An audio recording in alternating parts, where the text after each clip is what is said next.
Hello मेरे हिम्मती दोस्तों, मैं हूं मिस्टर मैक्स। अगर आप हमारे चैनल पर नए हैं तो सब्सक्राइब करना न भूलें। हम हर दिन आपके लिए हॉरर वीडियो लाते हैं। अगर आपको हॉरर स्टोरी पसंद है तो ये चैनल आपके लिए परफेक्ट है। यह कहानी एक रहस्यमयी और डरावनी घटना पर आधारित है, जिसमें इंसानी जिज्ञासा और भय की गहरी परतों को उकेरा गया है। विशाल वासुकी एक 16 साल का लड़का है, जिसने जीवन के अधिकांश वर्ष शहर में बिताए थे। वह गांव की साधारण जिंदगी से अनजान था, लेकिन इस बार उसकी गर्मियों की छुट्टियां कुछ अलग साबित होने वाली थी। छुट्टियों के लिए अपने पैतृक गांव पदमकी में आने के बाद उसकी जिंदगी में जो घटना घटने वाली थी, वह उसकी समझ और यथार्थ के परे थी। दंड और गांव का जीवन और विशाल की जिज्ञासा। विशाल, जिसने कभी ग्रामीण जीवन को करीब से नहीं देखा था, गांव में रहते हुए वह बिल्कुल नए माहौल में ढलने की कोशिश कर रहा था। उसकी उम्र छोटी थी और वह बहुत ज्यादा परिपक्व भी नहीं था, लेकिन उसका दिमाग हमेशा सवालों और जिज्ञासा से भरा रहता था। गांव के लोग, उनके रीति रिवाज और पुरानी मान्यताएं उसके लिए किसी पहेली से कम नहीं थीं। वह सब कुछ को शहर के तर्क संगत नजरिए से देखता था और भूत प्रेत की कहानियां उसे एक झूठे भ्रम की तरह लगती थीं। विशाल के लिए गांव एक नया अनुभव था। वह दिन भर दोस्तों के साथ खेलता, कभी क्रिकेट, कभी छुपन छुपाई और कभी पेड़ों के नीचे बैठकर उन कहानियों को सुनता जिन पर वह विश्वास नहीं करता था। गांव के बच्चे उसे भूत प्रेत की कहानियां सुनाते, लेकिन विशाल इन सभी बातों को हंसी में उड़ा देता। उसे लगता था कि ये सब गांव वालों के अंधविश्वास का हिस्सा है। काका की मृत्यु और श्मशान यात्रा की तैयारी। गांव में कुछ दिन बीतने के बाद एक दिन अचानक खबर आई कि टोले के सबसे बुजुर्ग व्यक्ति काका, जिनकी उम्र 84 वर्ष थी, का निधन हो गया। गांव के लोग काका का बहुत सम्मान करते थे और उनकी मृत्यु से सभी में शोक की लहर दौड़ गई। उनके अंतिम संस्कार की तैयारियां शुरू हो गईं और विशाल ने भी पहली बार किसी के अंतिम संस्कार में शामिल होने की इच्छा जताई। विशाल ने पहले कभी किसी का अंतिम संस्कार नहीं देखा था और वह यह अनुभव लेने के लिए बेहद उत्सुक था। उसके दादाजी ने उसे चेताया था कि श्मशान घाट पर कुछ नियम होते हैं जिन्हें मानना बहुत जरूरी होता है, खासकर यह कि लौटते समय कभी भी पीछे मुड़कर नहीं देखना चाहिए। लेकिन विशाल ने इस बात को मजाक में लिया और सोचा कि ये सब पुरानी बातें हैं जिनका आज के आधुनिक जीवन से कोई लेना देना नहीं है। श्मशान घाट जाने की तैयारी शुरू हो गई। ट्रक में सब लोग सवार हुए और शव को लेकर श्मशान की ओर रवाना हुए। रास्ते में सभी लोग गहरे शोक में डूबे हुए थे, लेकिन विशाल के मन में एक अलग ही हलचल थी। वह श्मशान घाट के बारे में बहुत कुछ सुन चुका था, पर कभी वहां नहीं गया था। उसकी आंखें बार बार उस शव की ओर उठ जाती, मानो वह किसी अज्ञात रहस्य को देखने की कोशिश कर रहा हो। श्मशान का माहौल और अंतिम संस्कार की विधि। श्मशान घाट का दृश्य हमेशा की तरह उदास और भयावह था।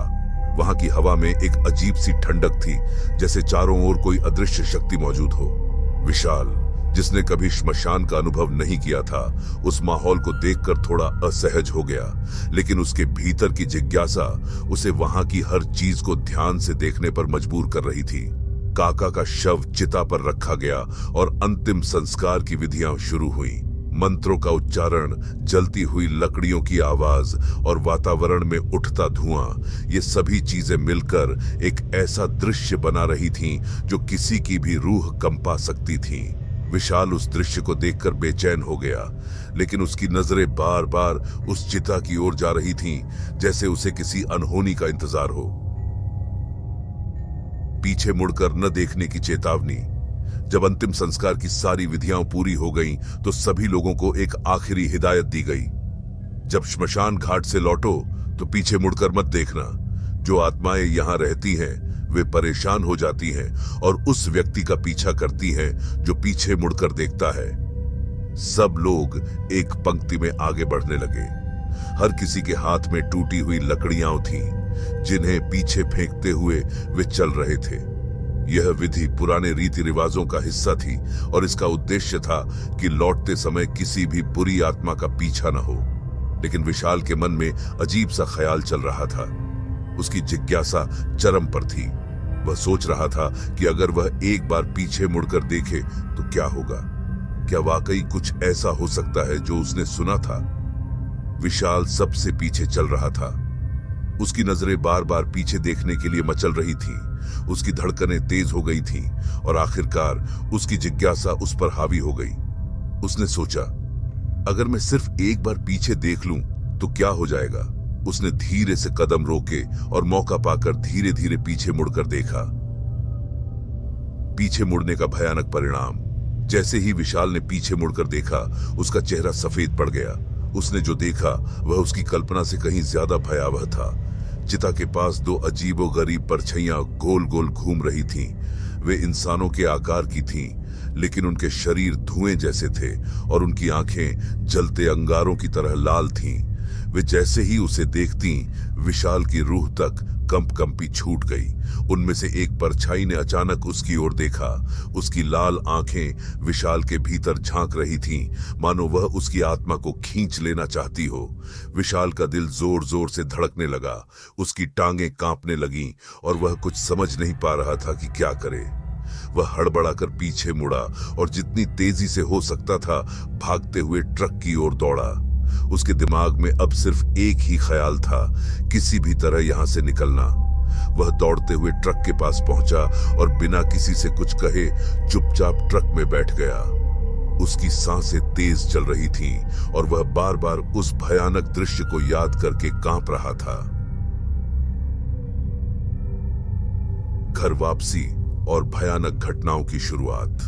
जब विशाल घर पहुंचा तो वह बुरी तरह थका हुआ और डरा हुआ था। उसकी आंखों में अब भी वही भयानक दृश्य घूम रहा था। उसने जल्दी से शुद्धिकरण किया, जैसा कि श्मशान से लौटने पर करना होता है, और फिर सीधे अपने कमरे में चला गया। लेकिन रात के सन्नाटे में, जब सब लोग गहरी नींद में सो रहे थे, विशाल के कमरे में अजीब सी घटनाएं शुरू हो गईं। उसने बिस्तर पर लेटे लेटे एक सरसराहट की आवाज सुनी, जैसे कोई उसके कमरे में रेंग रहा हो। विशाल के मन में बार बार एक ख्याल घूम रहा था कि वह बस एक बार पीछे मुड़कर देख ले। लेकिन गांव के बुजुर्गों की हिदायतें, दादाजी की सख्त चेतावनी और श्मशान के बारे में सुनाई गई भयानक कहानियां उसके दिल में घर कर गई थीं। फिर भी उसकी जिज्ञासा उससे एक युद्ध लड़ रही थी। वह धीरे धीरे चलने लगा, मानो जानबूझकर पीछे रहना चाहता हो ताकि किसी को पता न चले। उसकी धड़कनें तेज हो रही थीं और उसके कानों में सिर्फ एक ही आवाज गूंज रही थी, पीछे मत देखना। लेकिन विशाल ने जैसे ही यह सोचा कि वह बस एक बार पलटकर देख ले, उसने धीरे से अपने कदम रोके और अचानक पीछे मुड़ गया। यह फैसला उसकी जिंदगी के सबसे बड़े बदलाव का कारण बनने वाला था। विलान पीछे देखने की भूल, जैसे ही विशाल ने पीछे देखा, उसकी आंखें फटी की फटी रह गईं। वहां जहां काका की चिता जल रही थी, दो धुंधली परछाइयां गोल गोल घूम रही थीं। वे मानवाकृतियां थीं, पर उनके शरीर बिल्कुल धुएं की तरह लग रहे थे, अस्पष्ट और विकृत। विशाल की सांसें थम गईं। उसने अपनी आंखों को मिचमिचाया कि शायद यह उसकी आंखों का धोखा हो, लेकिन वह दृश्य वैसा का वैसा ही बना रहा। और फिर अचानक उन परछाइयों में से एक ने अपनी लाल चमकती हुई आंखें उसकी ओर घुमा ली। वह सीधे विशाल को घूर रही थी। उस परछाई की आंखें ज्वालामुखी की तरह लाल थीं और उसकी नजरें सीधे विशाल के दिल में धंस रही थीं। एक ठंडी लहर उसके शरीर में दौड़ गई और उसका दिल तेजी से धड़कने लगा। विशाल को ऐसा लगा मानो उसका पूरा शरीर बर्फ बन चुका हो। वह वहां कुछ और पल खड़ा नहीं रह सका। डर और खौफ के मारे उसने अपने पैर दौड़ाने शुरू कर दिए और जितनी तेजी से हो सकता था वह श्मशान घाट से भागते हुए ट्रक की ओर दौड़ा। घर वापसी और अजीब घटनाओं की शुरुआत। घर पहुंचने पर विशाल की हालत खराब थी। वह घबराया हुआ और कांपता हुआ अंदर आया। उसकी सांसें अनियंत्रित थीं और चेहरा पीला पड़ चुका था। श्मशान से लौटने के बाद जैसे रीति रिवाजों के अनुसार किया जाता है, उसने जल्दी से नहाकर शुद्धिकरण किया, लेकिन उस पर जो बीत चुकी थी वह उसकी आत्मा तक हिला चुकी थी। उसने खुद को बिस्तर पर गिरा दिया और किसी तरह सोने की कोशिश करने लगा। पर जब रात का अंधेरा गहराया तो कमरे में एक अजीब सी हलचल शुरू हुई। उसे लगा कि बिस्तर के पास कोई सरसराहट हो रही है। वह थोड़ा हड़बड़ाया हुआ उठ बैठा और इधर उधर देखा, लेकिन कुछ नजर नहीं आया। फिर उसने दीवार की ओर देखा और उसकी आंखों में एक अजीब दृश्य कैद हो गया। दीवार पर, जैसे छिपकली दीवार पर चढ़ती है, वैसे ही एक गंजा सा इंसान, जिसकी आंखें अंगारों की तरह चमक रही थीं, दीवार पर सरकता हुआ ऊपर की ओर जा रहा था। विशाल का शरीर सुन्न हो गया, उसकी रूह तक कांपने लगी। वह बिस्तर पर स्थिर बैठा था, जैसे उसकी सारी ऊर्जा खत्म हो चुकी हो। तभी उसने पंखे की ओर देखा और जो दृश्य वहां था उसने उसे और भी ज्यादा डरा दिया। पंखे के ऊपर एक आदमी बैठा हुआ था जो धीरे धीरे पंखे के साथ घुमा जा रहा था। उसकी आंखें भी विशाल को घूर रही थीं और वह धीरे धीरे हंस रहा था। भूतिया हमला और विशाल की चीख, ये सब विशाल के लिए बहुत ज्यादा हो चुका था। उसकी धड़कनें अब तेजी से दौड़ रही थीं। पसीने से तरबतर विशाल ने बिस्तर से उठने की कोशिश की, लेकिन तभी उसके बिस्तर पर एक तीसरी आकृति उभर आई। एक आदमी जिसे उसने पहले कभी नहीं देखा था, सीधा विशाल के ऊपर चढ़ गया। उसकी सांसें इतनी तेज हो गईं कि वह अपनी चीख रोक नहीं पाया। एक तेज चीख पूरे घर में गूंज गई। उसकी चीख सुनते ही घर के सभी लोग दौड़कर उसके कमरे में आ गए। दादाजी और बाकी सब परिवार के सदस्य परेशान होकर दरवाजा खोलते ही अंदर आए और देखा कि विशाल बिस्तर के कोने पर सिकुड़ा हुआ बैठा था। उसका चेहरा सफेद था और उसकी आंखों में डर स्पष्ट झलक रहा था। दादाजी ने उसे तुरंत थाम लिया और पूछा, क्या हुआ? क्यों चिल्लाया तुमने? विशाल ने बड़ी मुश्किल से अपने कांपते हाथ से दीवार की ओर इशारा किया, जहां कुछ समय पहले वह गंजा आदमी दिख रहा था। लेकिन जब सबने दीवार की ओर देखा तो वहां कुछ भी नहीं था। दादाजी ने उसे ढांढस बंधाते हुए कहा, तुम्हें पहले ही कहा था कि श्मशान में जाकर पीछे मत देखना। अब तुम्हारे दिमाग में वही डर बैठ गया है। यह सब तुम्हारे मन का वहम है। विशाल को उस वक्त कुछ देर के लिए लगा कि शायद सच में यह सब उसका वहम ही हो। शायद उसने ही अपने मन में कुछ ज्यादा सोच लिया होगा। वह धीरे धीरे शांत हो गया और उसके दादाजी उसे किसी तरह से सुलाने में कामयाब हो गए। लेकिन डरावनी रातों का सिलसिला जारी रहा। हालांकि अगले दिन विशाल का दिन सही गुजरा। उसने सोचा कि शायद वह सब केवल एक डरावना सपना था जो दिमाग की उपज था। लेकिन जैसे ही रात हुई, वही खौफनाक घटनाएं फिर से दोहराने लगी। रात के सन्नाटे में उसे फिर से सरसराहट की आवाज सुनाई दी और उसकी नींद खुल गई। इस बार भी उसने देखा कि वही अजीब आकृतियां उसके कमरे में घूम रही थीं। वह फिर से चीखना चाहता था, पर इस बार उसका गला सूख गया था। उसकी आवाज उसके मुंह से बाहर ही नहीं निकल पा रही थी। तीनों आकृतियां उसके सामने खड़ी थीं और इस बार उनका इरादा साफ था। उन्होंने विशाल के हाथ और पैरों को बांध दिया था। वह बिस्तर पर पड़ा हुआ था और चाहकर भी कुछ नहीं कर पा रहा था। उसकी आंखों में आंसू थे, पर वह हिल भी नहीं पा रहा था। वे तीनों उससे कहने लगे, तुमने जो गलती की है उसका अंजाम भुगतना पड़ेगा। अब तुम्हारे पास जिंदगी का कोई रास्ता नहीं बचा है। बहुत जल्द तुम भी भटकती आत्माओं में शामिल हो जाओगे। तीनों आत्माएं एक भयानक हंसी के साथ अचानक गायब हो गईं और उसके हाथ पैर अपने आप खुल गए। विशाल का शरीर पसीने से लथपथ था। उसे अब यकीन हो गया था कि यह कोई सपना नहीं बल्कि हकीकत है। दुनिया में सच में भूत प्रेत होते हैं और उसने अपनी जिंदगी को एक भयानक मुसीबत में डाल दिया था। अगले दिन विशाल पूरी तरह से डरा हुआ था। उसकी हालत अब ऐसी हो चुकी थी कि उसने तुरंत अपने दादाजी से जिद की कि उसे अब और गांव में नहीं रहना है। वह शहर वापस जाना चाहता है। विशाल के मन में यह ख्याल घर कर चुका था कि अगर वह गांव से दूर शहर लौट आएगा तो शायद उन डरावनी आत्माओं से भी छुटकारा मिल जाएगा। उसे लगता था कि शहर की भीड़भाड़ और उजाले में वह अंधेरी भयानक छायाओं से बच सकता है। लेकिन वह नहीं जानता था कि जो चीज उसने देखी थी वह उसकी सिर्फ कल्पना नहीं थी। यह ख्याल उसकी सबसे बड़ी भूल साबित होने वाला था। शहर में अजीब घटनाओं की शुरुआत। शहर में वापस आने के बाद कुछ दिनों तक सब कुछ सामान्य रहा। विशाल ने सोचा कि शायद वह सचमुच उन आत्माओं से दूर आ गया है। लेकिन एक रात जब वह अपने बाथरूम में गया तो जैसे ही उसने वॉश बेसिन के सामने लगे शीशे में देखा, उसकी रूह तक कांप गई। उसने शीशे के पीछे वाली दीवार पर वही डरावनी आत्मा देखी जो छिपकली की तरह दीवार पर चिपकी हुई थी, उसकी ओर देखती हुई। एक पल के लिए उसकी सांसें थम गईं। उसका दिल इतनी तेजी से धड़कने लगा कि उसे लगा जैसे वह वहीं गिर पड़ेगा। विशाल तुरंत पलटा, लेकिन उसे वहां कुछ नहीं दिखा। उसके कानों में बस अपनी धड़कन की गूंज थी। उसने खुद को समझाया कि यह सिर्फ उसका वहम था, लेकिन उसके मन में एक अजीब सा डर बैठ गया था। उस रात जब वह सोने के लिए अपने कमरे में गया तो उसने देखा कि अब तीनों आत्माएं जिनसे वह भागकर आया था किसी डरावने पुतले की तरह दीवार पर चिपकी हुई थीं। विशाल की आंखों में भय उतर आया। वह जड़बद सा खड़ा रह गया। उसकी हिम्मत नहीं हो रही थी कि वह पीछे पलटकर भी देख सके। दिल जोर से धड़क रहा था और वह किसी तरह अपने कमरे की ओर भागा। कमरे में पहुंचते ही उसने जल्दी से कंबल अपने ऊपर खींच लिया, जैसे वह कंबल ही उसे उन आत्माओं से बचा लेगा। डरावनी घटनाओं का सिलसिला कंबल ओढ़ने के बाद भी विशाल का दिल धड़कता रहा।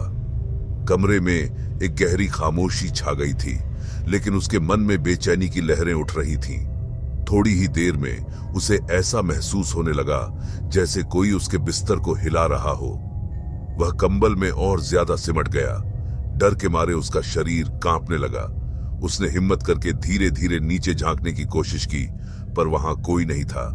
फिर भी उसे महसूस हो रहा था कि बिस्तर हिल रहा है, जैसे कोई अदृश्य शक्ति उसे नीचे से खींच रही हो। उसका मन डर और घबराहट से भर गया। किसी तरह से विशाल ने वह रात काटी। अगली सुबह जब उसके माता पिता उसे उठाने आए तो उन्होंने देखा कि विशाल बिस्तर पर नहीं था। घबराकर उन्होंने चारों तरफ देखा और फिर पाया कि वह पलंग के नीचे छिपा हुआ था। उसके माता पिता हतप्रभ थे। जब उन्होंने उसे जगाया तो विशाल को कुछ भी याद नहीं था, परंतु इसके बाद उसकी हरकतों में एक भयानक बदलाव आ गया। विशाल की बदलती स्थिति विशाल धीरे धीरे अजीब आवाजें निकालने लगा। अक्सर रात को वह ऐसे चिल्लाता मानो उसके शरीर की सभी हड्डियां टूट चुकी हों। उसका शरीर अकड़ जाता और वह दर्द से कराहता, लेकिन उसकी कराह के साथ ही एक अजीब सी हंसी भी जुड़ी होती, मानो वह दर्द का मजा ले रहा हो। दिन में तो वह सामान्य रहता, पर रात होते ही उसकी आंखों का रंग बदल जाता और उसका चेहरा एक अजीब सी मुस्कान से भर जाता। विशाल के माता पिता को यह समझ में नहीं आ रहा था कि आखिर उनके बेटे को हो क्या गया है। वे उसे डॉक्टरों के पास भी ले गए, पर वहां से भी कुछ खास पता नहीं चला। स्थिति इतनी गंभीर हो गई थी कि एक रात उसके माता पिता ने खुद जाकर उसके कमरे में चुपचाप देखने का फैसला किया। वे दरवाजे के पास खड़े होकर उसके कमरे में झांक रहे थे और जो उन्होंने देखा वह उनके लिए एक दिल दहला देने वाला अनुभव था। विशाल कमरे के बीचों बीच खड़ा था। वह अजीब अजीब तरह से हंस रहा था, जैसे कोई उसके अंदर से हंस रहा हो। उसके शरीर पर गहरे नाखूनों के निशान थे और उसकी आंखें खून की तरह लाल हो चुकी थीं। वह एक अजीब तरह से अपने शरीर को मोड़ते हुए, दर्द से कराहते हुए हंस रहा था। यह दृश्य उसके माता पिता के लिए असहनीय था। वे भयभीत होकर एक दूसरे को देखने लगे। तभी विशाल ने अजीब आवाज में कहा, माँ, पिताजी, ये आत्माएं मुझे अपने साथ ले जाना चाहती है। मुझे 14 साल तक का वक्त मिला है। अगर आपने कुछ नहीं किया तो ये रोज मुझे और खा जाएंगी। सच अपने बेटे की ऐसी हालत देखकर विशाल के माता पिता के दिलों में डर की लहर दौड़ गई। उनके आंसू छलकने लगे और वे समझ नहीं पा रहे थे कि अपने बेटे को कैसे बचाएं। लेकिन तभी अचानक उन्हें कुछ याद आया। उन्होंने सोचा कि यह सब कुछ विशाल के गांव से लौटने के बाद ही शुरू हुआ था। ऐसा लग रहा था कि गांव में ही कुछ ऐसा हुआ है जिसने विशाल को इस मुसीबत में डाल दिया है।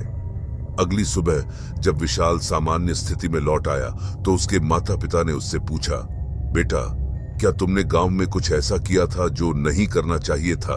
क्या तुमने भूत प्रेतों से कोई छेड़छाड़ की या किसी तांत्रिक से झगड़ा किया? विशाल कुछ देर के लिए चुप रहा। उसका चेहरा उदास और परेशान था।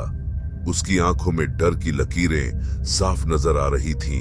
आखिरकार उसने अपने माता पिता के सामने सारी सच्चाई उगल दी।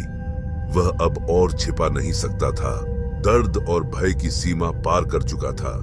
उसने एक ही सांस में सारी बातें बता दी, श्मशान की आत्माओं, उन खौफनाक दृश्यों और अपने पीछे मुड़ने की भूल के बारे में। विशाल के माता पिता यह समझ चुके थे कि अब समय हाथ से फिसल रहा है और अगर जल्द ही कुछ नहीं किया गया तो उनका बेटा इन आत्माओं के चंगुल से कभी बच नहीं पाएगा। उन्होंने यह निर्णय लिया कि इन आत्माओं से छुटकारा पाने के लिए उन्हें गांव वापस जाना ही होगा, क्योंकि ये आत्माएं उसी गांव से जुड़ी थीं। हालांकि समस्या यह थी कि विशाल को अभी गांव ले जाना सुरक्षित नहीं था। उसकी मानसिक और शारीरिक स्थिति ऐसी थी कि सफर के दौरान कोई भी अप्रिय घटना हो सकती थी। इसीलिए उसके माता पिता ने एक कठोर निर्णय लिया। विशाल को बेड से जंजीरों में बांध दिया ताकि वह किसी भी अप्रिय स्थिति में नुकसान न कर सके। उसका शरीर अब काबू में नहीं था और उसे खुद से भी बचाना जरूरी हो गया था। विशाल के माता पिता जल्दबाजी में गांव की ओर निकल पड़े। उनके दिलों में डर और चिंता के बादल छाए हुए थे। रास्ते भर वे बस यही सोचते रहे कि आखिर क्या किया जा सकता है ताकि उनका बेटा इस भयानक परिस्थिति से बाहर आ सके। जैसे ही वे गांव पहुंचे, उन्होंने विशाल के दादाजी से पूरी बात बताई। उनकी बातें सुनकर दादाजी का चेहरा गंभीर हो गया। उन्होंने कहा, यह मामला बहुत गंभीर है। एक ही तरीका है, हमें दूसरे गांव में एक पंडित जी के पास जाना होगा। वह श्मशान के पिंडदान और आत्माओं को मोक्ष दिलाने का काम करते हैं। वही शायद हमारी मदद कर सके। बाबा गौरी शंकर से मुलाकात विशाल के माता पिता ने बिना समय गंवाए तुरंत ही बाबा गौरी शंकर के पास जाने का फैसला किया। बाबा गांव के जाने माने पंडित थे जो श्मशान घाट की आत्माओं के साथ युद्ध कार्यों में माहिर थे। उनके पास आत्माओं को मोक्ष दिलाने की शक्ति थी और यही विशाल की आखिरी उम्मीद थी। विशाल के माता पिता ने बाबा से निवेदन किया, आप जो कहें हम करने को तैयार हैं, बस किसी भी तरह हमारे बेटे को बचा लीजिए। बाबा गौरी शंकर ने उनकी दयनीय स्थिति देखी और बिना किसी झिझक के उनके साथ चलने को तैयार हो गए।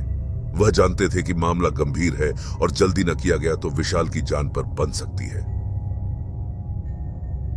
विशाल की भयानक स्थिति। जब वे घर पहुंचे तो पूरा माहौल खौफ और अशांति से भरा हुआ था। विशाल अपने कमरे में नहीं था। उसकी मां को अचानक ऊपर की ओर नजर पड़ी और जो उन्होंने देखा उससे उनकी चीख निकल गई। विशाल पंखे पर उल्टा लटका हुआ था, बिना किसी सहारे के, मानो किसी अज्ञात शक्ति ने उसे वहां बिठा रखा हो। उसके हाथ पैर बेजान से लटक रहे थे और उसकी आंखें बंद थीं। बाबा ने तुरंत अपनी माला निकाली और मंत्रोच्चारण करते हुए गंगाजल चारों ओर छिड़कना शुरू कर दिया। गंगाजल का स्पर्श होते ही विशाल के शरीर में अजीब तरह की प्रतिक्रिया हुई। वह जोर जोर से कांपने लगा और उसके अंदर छिपी आत्माएं तड़पने लगीं। गंगाजल की पवित्रता से आत्माओं को बेहद तकलीफ हो रही थी, क्योंकि यह जल इंसानों के लिए शुद्ध होता है लेकिन शैतानी शक्तियों के लिए कष्टदायक। विशाल का शरीर जैसे एक भयानक युद्ध का मैदान बन गया था, जहां उसके अंदर की आत्माएं उसे छोड़ने के लिए मजबूर हो रही थीं। आत्माओं का कैद होना। बाबा गौरी शंकर ने मंत्रों के साथ गंगा जल का छिड़काव जारी रखा। थोड़ी ही देर में तीनों आत्माएं विशाल के शरीर से बाहर निकल आईं। बाबा ने उन्हें एक लोटे में कैद कर लिया और उसे एक लाल कपड़े से कसकर बांध दिया। अब तीनों आत्माएं उस लोटे में बंद थीं और बाबा ने अपने मंत्रों से उन्हें पूरी तरह काबू में कर लिया था। विशाल अब धीरे धीरे सामान्य हो रहा था और उसकी सांसें स्थिर हो गईं। बाबा ने विशाल के माता पिता से कहा, इंसानों की तरह आत्माओं का भी आत्मसम्मान होता है। जब किसी आत्मा को मोक्ष नहीं मिलता तो वह भटकती रहती है और जो इंसान उसे देख लेता है वह आत्माएं उसे निशाना बना लेती है। विशाल ने गलती से इन आत्माओं की शांति भंग की थी और इसी कारण वे उसकी आत्मा को शरीर से खींच निकालने के लिए उसका पीछा कर रही थीं। बाबा ने उन्हें चेताया, अगर तुम लोग 3 दिन और इंतजार कर लेते तो विशाल को कभी वापस नहीं पा सकते थे, क्योंकि काली चौदस की रात आने वाली थी। उस रात के बाद आत्माएं बहुत शक्तिशाली हो जाती हैं और फिर उन्हें रोकना असंभव हो जाता। विशाल की वापसी। विशाल कुछ समय के लिए बेहोश रहा, लेकिन जब वह होश में आया तो उसे अपने किए पर बेहद शर्मिंदगी महसूस हुई। उसकी आंखों में पछतावे की लकीरें साफ नजर आ रही थीं। बाबा ने उसे समझाया कि यह सब उसकी भूल का परिणाम था, लेकिन अब वह सुरक्षित था। बाबा गौरी शंकर ने विशाल के परिवार से कहा, इसे हमेशा अपने पास रखें। यह गंगा जल और मंत्र आपके बेटे की रक्षा करेंगे। उसे अब किसी भी तरह से इन आत्माओं का खतरा नहीं होगा, लेकिन ध्यान रहे कि आगे से किसी भी आत्मा का सम्मान करना बेहद जरूरी है। जीवन की एक सच्चाई। विशाल अब सही सलामत था। उसे यह समझ में आ गया था कि कुछ चीजें जो हमें दिखती नहीं हैं, उनका अस्तित्व होता है। उसने अपने अनुभव से सीखा कि हमें कभी भी किसी चीज को हल्के में नहीं लेना चाहिए। यह कहानी हमें यह सिखाती है कि चाहे हम भूत प्रेतों पर विश्वास करें या न करें, लेकिन जब जीवन में कुछ असामान्य होता है तो हमें उस पर ध्यान देना चाहिए। अगर आपको यह कहानी पसंद आई हो तो इसे लाइक जरूर करें, और अगर आपने चैनल सब्सक्राइब नहीं किया है तो कृपया सब्सक्राइब कर लें। मेरे चैनल में इसी तरह की कई और दिलचस्प कहानियां हैं, उन्हें भी जरूर सुनिए। इस कहानी को यहां तक सुनने के लिए आपका धन्यवाद।